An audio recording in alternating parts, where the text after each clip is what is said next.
Medicine ਨੂੰ ਵਿੱਚ ਆਉਣਾ ਚਾਹੀਦਾ ਹੈ।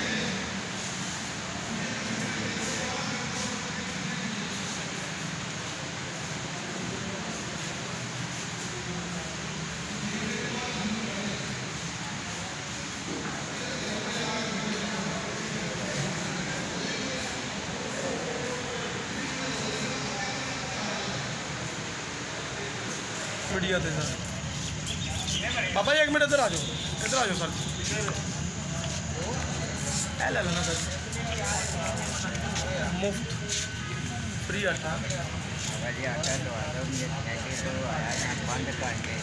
ना करा था क्या कहते तो आटा वो ना तो आया होना ना बंद करके